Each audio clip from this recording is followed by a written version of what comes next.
Want to plan your next fishing trip without the hassle? FishingBooker.com is the best way to find and book a fishing charter anywhere in the world. Whether you're chasing trophy fish or just looking for a family day on the water, Fishing Booker makes it simple, fast, and secure. With thousands of experienced guides, verified reviews, and 24/7 customer support, Fishing Booker takes the guesswork out of planning. Visit FishingBooker.com and book your trip today.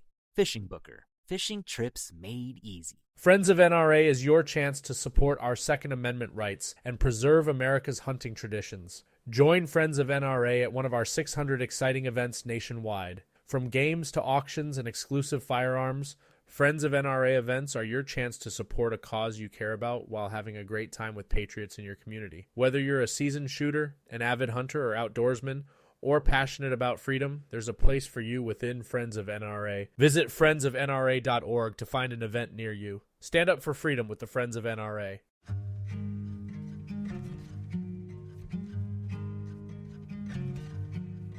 On this episode of The Rookies, we've got a culinary explorer who became an adult onset hunter through his time in the kitchen and a lifelong love affair with eating wild foods.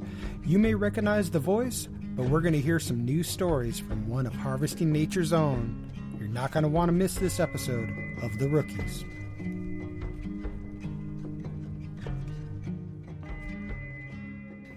But I eventually got hooked up with Harvesting Nature. Got invited to be the camp chef at the Wild Pig Skills Camp in Texas, which was really cool. And that provided me with a really weird first experience because I shot my first big game animal, a wild hog. My role at the camp was as a camp cook. So I was cooking up basically the welcoming feast for everyone showing up. You know, people were starting to trickle in. It was the beginning of the course.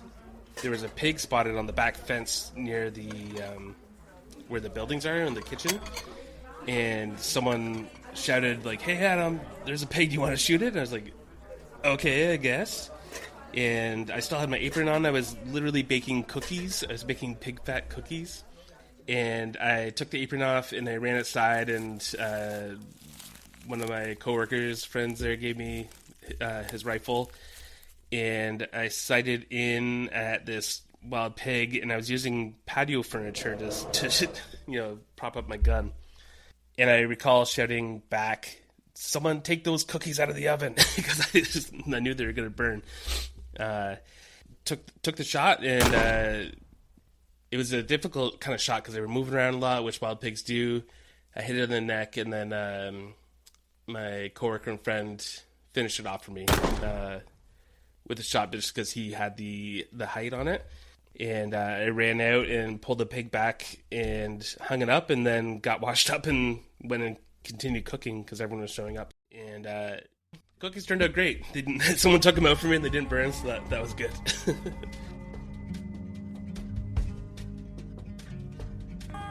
Welcome to the Wild Fish and Game Podcast's new show, The Rookies, presented by Harvesting Nature. A podcast series exploring the food journeys of adult onset hunters, anglers, and foragers. I'm your host, Ken Chapman.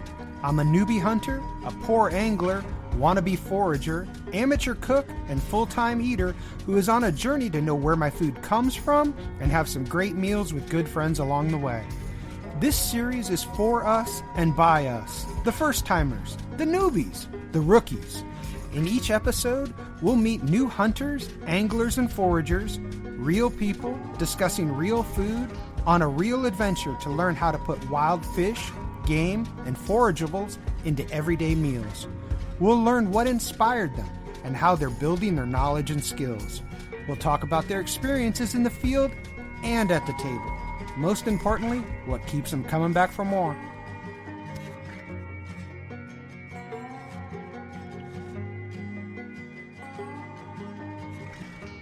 My name's Adam Berkelmans. I grew up in London, Ontario in Canada. I grew up in a kind of suburban area and didn't really have much access to the outdoors, except for some family farms and local woodlots and everything, but I took full advantage of that and spent as much time as I could outdoors. Grew up kind of cooking and kind of following two paths, like cooking and the outdoors, and ended up in doing conservation work. So a lot of like forestry and arborist stuff and riparian restoration and like that kind of thing for a couple decades, and eventually found myself leaning more into food again, and eventually developed a business called Intrepid Eater, where I create recipes and do a lot of food writing. And that kind of led me into the wild food sphere. I found that whenever I posted something that dealt with wild food, I got a lot of attention for it. So I kind of delved into the wild food and have been doing that ever since. I came at it in a slightly different way than most people. So started hunting late in life, in my mid-30s, and kind of tried to start incorporating more hunted food into my diet. Yeah, that's kind of where I am today. Wow, it seems like you came to wild game sort of backwards. How did you start cooking wild game, and more importantly, teaching other people how to cook wild game, if you'd never been hunting? Well, my journey with wild food began quite young, at a young age, with I think it was my aunt by marriage, her brother. I met him at a family event, and we went for a walk in the woods, and he was a naturalist by trade, and he picked some wintergreen, which is a plant that's often found up north, and it tastes just like wintergreen gum. And he gave me a leaf, and I chewed on it, and my mind exploded, and changed everything in my brain, that you could just pick food from the forest or from the ground, which was just crazy to me. I was probably like 7 or 8 years old or so. And then from there, I was really interested in wild food. I read a lot of books like Tom Brown. He wrote a whole slew of books about wilderness skills and wild food. And I followed all those. I did a lot of fishing with my dad, but I never hunted. We were not in a hunting family. I didn't know anyone who hunted. There was just like no gun culture, nothing. I was completely unexposed to that side of things. So I continued on just kind of like casually learning the odd thing for wild food or wild edibles and picking them as I found them. And then eventually I found myself working in northern Alberta as a forest ranger. And there was a season, like I only had a seasonal work there. So when the season ended, I found some employment at a local butcher shop, and they actually did wild game. So I came at it a little backwards in the fact that I started butchering wild game before I ever hunted. So I was butchering bison and bear and moose and deer and antelope and all these things well before I'd ever, hunted. But the cool thing about working at a butcher shop like that is that the guys bringing the meat in would often throw me a package as a kind of a tip. So I got to try all these different wild games, like all the ones I just mentioned. So then that was my first time actually cooking wild game. And I got to cook pretty much everything you could. And then, I bounced around. I was bouncing around all the time, and it took I never settled down in one place for much. And I found that was a barrier for me to get into hunting a little bit, because I didn't know anybody. I didn't know any mentors. I didn't stick around long enough to, get a sense of place or anything. And eventually things started slowing down. We stopped and stayed in a place for a few years. I met a couple guys who hunted, and I finally went out and did it. So that's and that was only 4 or 5 years ago now. So it was pretty later in life that I actually started hunting. But I got exposed to it much earlier, which is interesting. It's easy to see you have a passion for food, particularly wild game. So what made you decide, I'm going to go be a hunter now? What was the moment where you realized that this was something that you really wanted to do? Since my path to wild game was backwards, and having been exposed to it early, like you said, I did find that I loved wild meat. I was so excited to try it. I was so into food my entire life that I have this thing where I have to try new things constantly. I just have to try everything, and I think I knew even before I started butchering wild game. That was in my early 20s. But well before that, even, I think I knew at some point I was going to be a hunter because it made sense. I was already fishing. And I wasn't like a super dedicated angler or anything. We just fished them in the summer sometimes. But I was into the wild food already. I was into cooking. You read about all those old French dishes that were like had wild game. I was watching Anthony Bourdain. I was just, I felt that at some point I was going to be a hunter. So I think I was very much okay with becoming one. There was no hesitancy on my part. And it was more the barriers of lack of mentorship, lack of time, lack of a place to do it that really slowed me down. I think had I stayed put and found some people to hunt with, I would have done it much earlier. And when I eventually did, I kind of found some people who were pretty amateur hunters themselves, and we kind of just bumbled our way through it. So it was an adventure when I first started, because we had no idea what we were doing. We lacked mentorship. We lacked common sense half the time. I was just reading books about it and trying to teach myself as much as possible and going out. So we were generally pretty... we went home with empty-headed more often than not. Let's put it that way. So it took me a long time before I started bringing home any serious meat. But we started with like squirrels and ducks and geese and that kind of thing, grouse, and those are kind of like easier ones to walk into in terms of shooting an animal, or it's just not as much, even like gutting and skinning everything, it's just not as much if you just get a duck rather than a whole deer or something like that. So I started off kind of small and moved up towards bigger stuff. You mentioned the lack of hunting mentorship and not growing up in a family that hunts. That's a pretty common obstacle for most of us adult onset hunters. Looking back on the last 4 or 5 years of your learning curve, where did you turn for guidance? What worked for you? It's been pretty difficult to find kind of lessons or mentorship or knowledge in terms of hunting.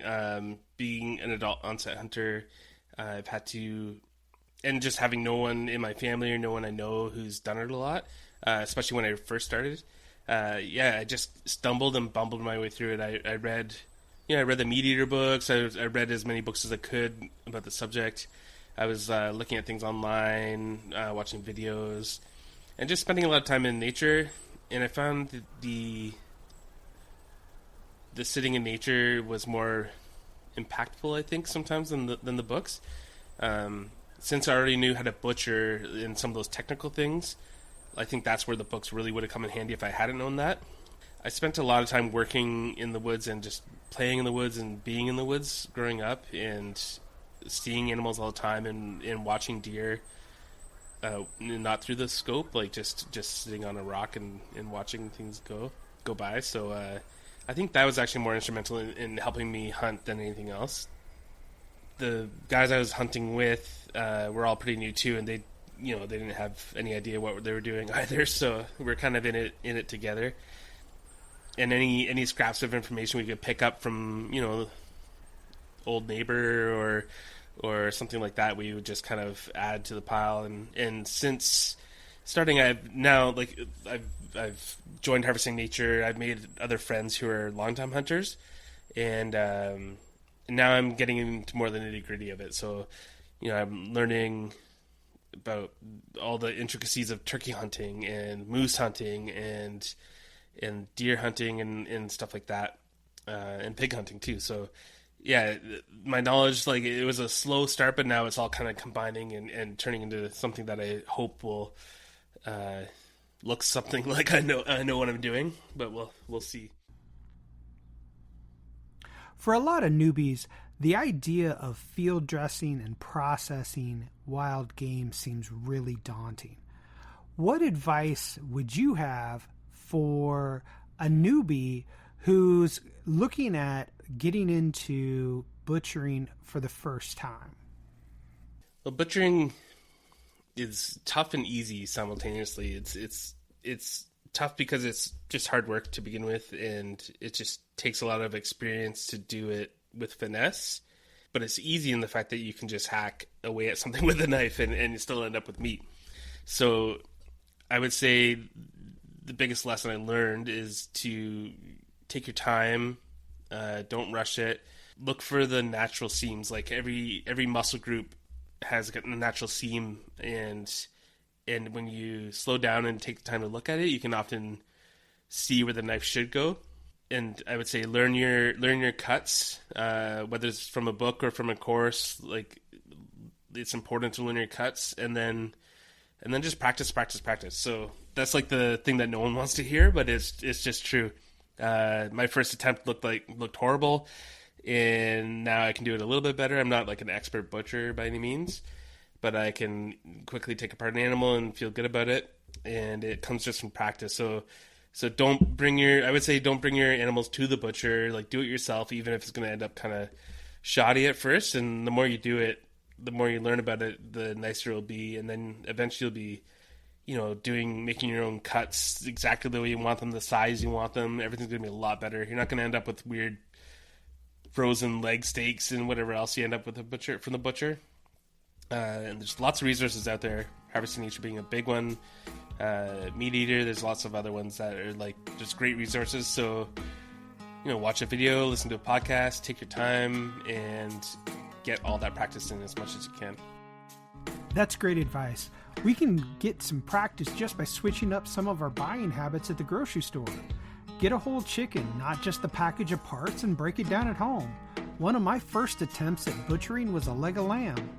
That steady progression of knowledge, experience, and confidence goes a long ways towards getting us ready. This episode is brought to you by MeUndies. While MeUndies can't totally help your love life this Valentine's Day, they can offer you insanely comfy undies and loungewear to buy or gift. MeUndies has so many awesome Valentine's Day prints and styles. Plus, you can match with your partner, friends, or even your pets. This Valentine's Day, give the gift that'll keep them thinking of you and score huge site-wide savings at MeUndies.com/Spotify. That's MeUndies.com/Spotify. MeUndies. Comfort from the outside in. Now, Adam, I'm a foodie, but you're like a grand foodie master. So what does it mean to you to be able to go from the woods to the plate and share wild game with your family and friends? Yeah, it means everything to me to be able to take food basically right from the beginning, like from the animal itself walking around, or from the fish, or from wild edible, or from the farm field, and see it through right to the plate. It makes me, there's so much satisfaction tied to that. It's something I've always wanted to do. I've always been super curious. I've always been an autodidact. I've read so much. I've thrown myself into work, and I change jobs all the time. And I've worked on organic vegetable farms, and grew things from seed, and eventually brought it to the plate and cooked with it. And I've grown my own gardens. I've foraged for food. I've fished for food, and I've hunted for food. And the hunting has been the last one in that chain. But to be able to go out into the woods and bring something down with my own hands, be there for every single step, and have control over it all too. So I'm not just like getting some random meat. I can control it and keep it the way I want to keep it, which generally results in better tasting meat. And then being able to butcher it all myself, so I can cut it into the exact parts I want. There's only two of us here at home, so I don't want huge, crazy roast or anything. I want like smaller cuts. I've always been into Asian food a lot, so I like things cut differently. I like stir fries. I like all these things, so I'm able to control each and every aspect of that. And then I get to have, if you go to a restaurant and you have venison, which is just farm venison, you're paying through the nose for that. And I get to have wild venison that I hunt myself, and I can not only make a beautiful gourmet dinner that would be probably $100 a plate, but I can fry some burger and slap it on a piece of white bread with some mustard too.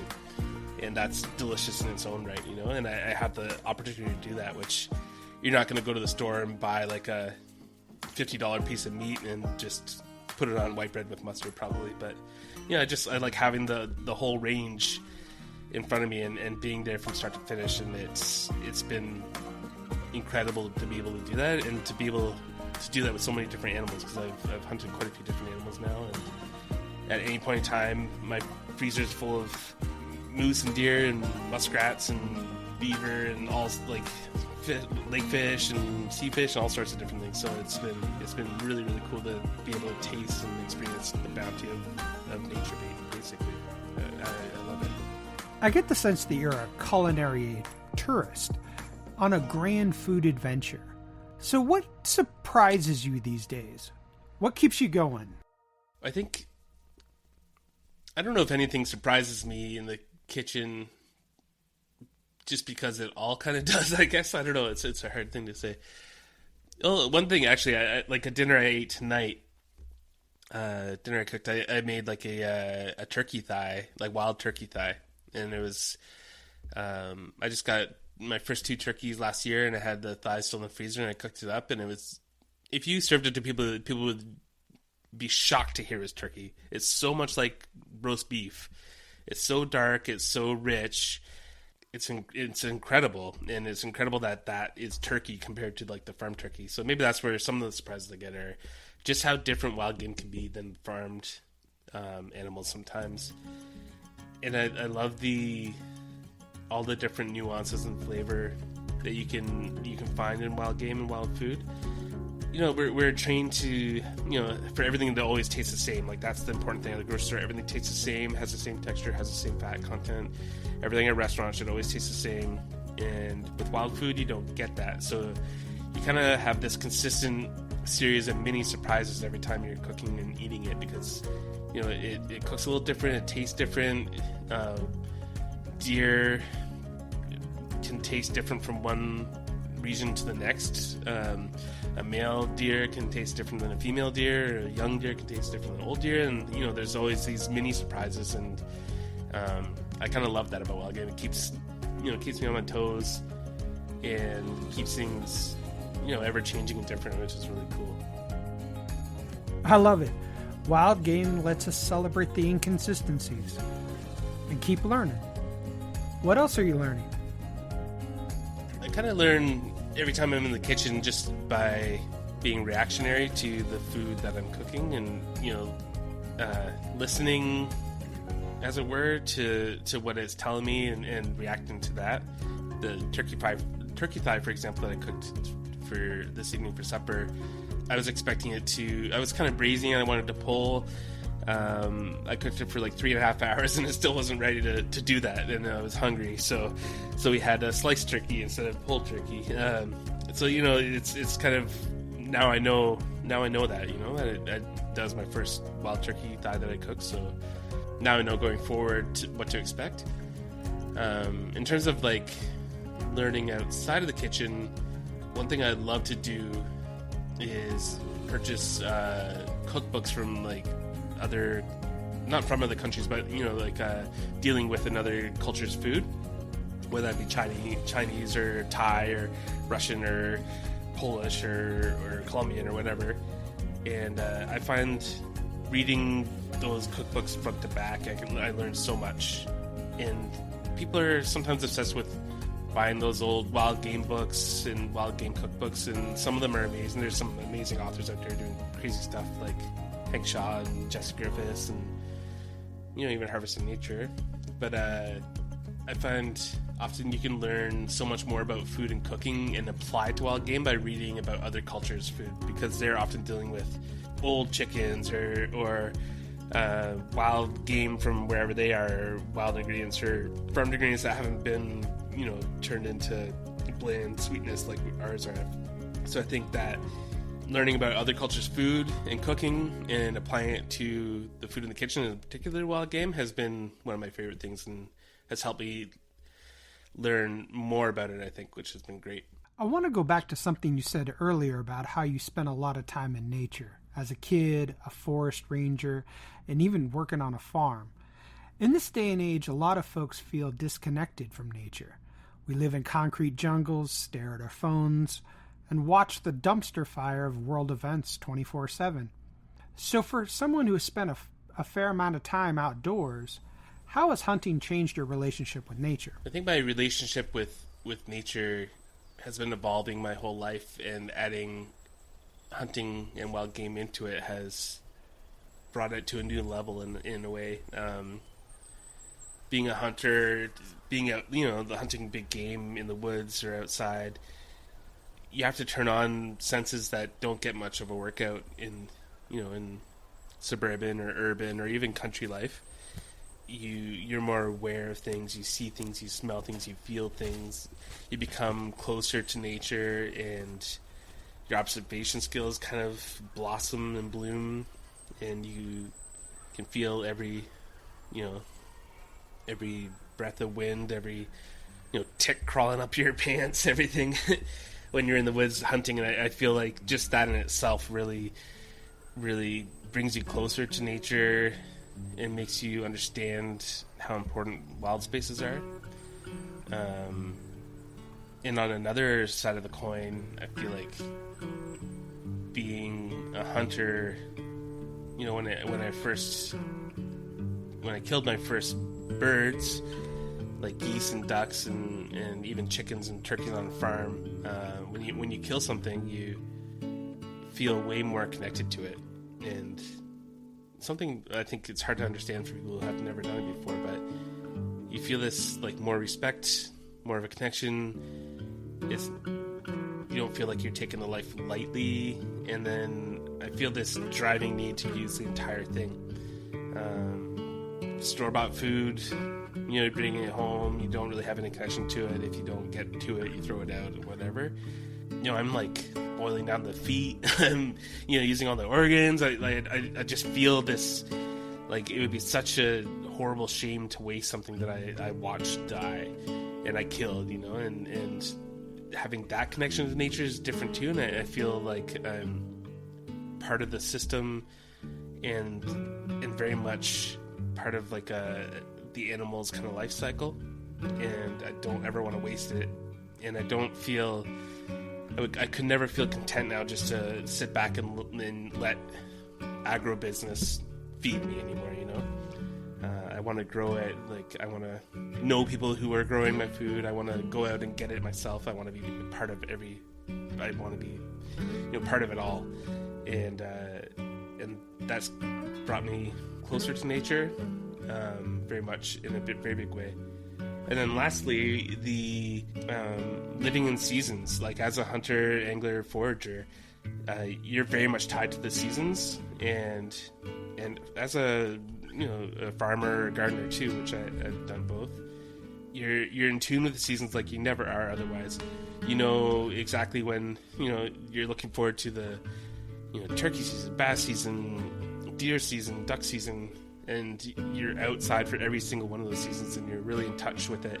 You know exactly what food you're getting, like ramps and morels in the spring, and you're getting chanterelles and whatever in the summer. You can really just tie yourself to these seasons and really watch them move by. And since I've taken wild food as such a big part of my life, I've found myself so much more aware of seasonality and the cycles of nature, and that's been really cool, and I don't think I'd ever want to go back.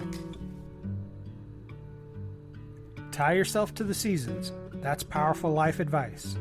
Is there any other wisdom that old Adam would tell younger Adam if he had the chance? I would say I would tell myself if I were able to, and to give myself some hunting advice, I would let myself know that you just got to do it. I was kind of waiting around for a long time, waiting for the right time, waiting for the right situation, the right people. Just do it.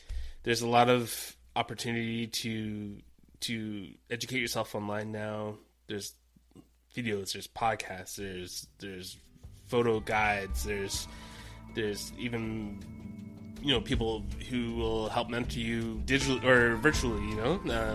I think there's so much help out there. And if you just get started, even if you're just starting with squirrels or with geese or whatever's easiest where you live, and even if you don't get anything, what you are doing is practicing, and that'll be important when you finally do get to a place where you can do it more often. Just do it and blunder and make mistakes, and I would have been successful a lot earlier in life if I had started earlier, even if I didn't have the right time or place or people around me, So just get out there and do it. Like the man said, just do it. I want to thank Adam for coming on and sharing some hard-earned wisdom and sage advice. In the last few years, there have been millions of adult onset hunters, anglers, and foragers who have stepped into the woods looking for game, cast a line to a rising trout, or harvested wild edibles for the first time. Each one of us has a story. We got into hunting, fishing, and foraging to find something. Maybe it was to fill a deep sense of purpose, or to make a connection to nature, seize on a lifelong dream, or simply find a better way to get some good eats. We're going to let a few rookies tell their story, and in those stories, maybe we'll find a little inspiration, build some community, and have a greater connection to things that matter. We'll see you next time on The Rookies, presented by Harvesting Nature.